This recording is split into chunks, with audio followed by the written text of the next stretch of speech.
హరిప్రియ భక్తి ఛానల్ ప్రేక్షకులకి ముందుగా నమస్కారం. జీవితంలో సుఖ సంతోషాలు ఉండాలి అంటే అనేక విషయాలను అనుసరించాల్సి ఉంటుంది. ఆచార్య చాణక్యుడి ప్రకారం జీవితం సంతోషముగా సాగాలి అంటే ప్రతి ఒక్కరూ గుర్తుంచుకోవాల్సిన అనేక విషయాలు ఉన్నాయి. ఎవరైనా సరే ఈ విషయాలను పాటించకపోతే మంచి సమయాలు సైతం చెడుగా ఎప్పుడు మారతాయో కూడా మనిషి గ్రహించలేడు.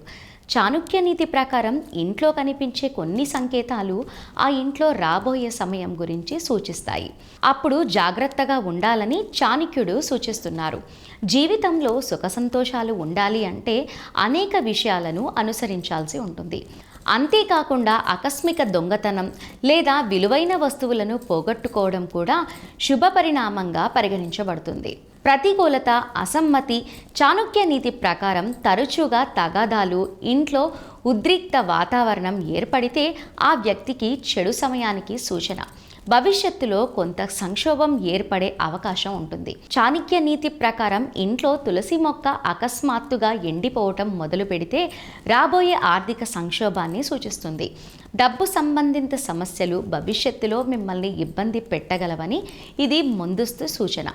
పూజ చెయ్యని ఇల్లు, చాణక్య నీతి ప్రకారం దేవుని నామాన్ని ఉచ్చరించిన ఇంట్లో, దేవుడిని పూజించని ఇంట్లో ప్రతికూల శక్తి ప్రభావం క్రమంగా పెరుగుతుంది.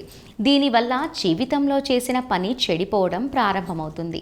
ఇలాంటి ఇంటిలో లక్ష్మీదేవి ఎప్పుడూ ఉండదని నమ్మకం. పదే పదే గాజు వస్తువులు పగిలితే, ఇంట్లోని గాజు వస్తువులు పదే పదే పగిలిపోతూ ఉంటే అది అశుభ సంకేతంగా పరిగణించబడుతుంది.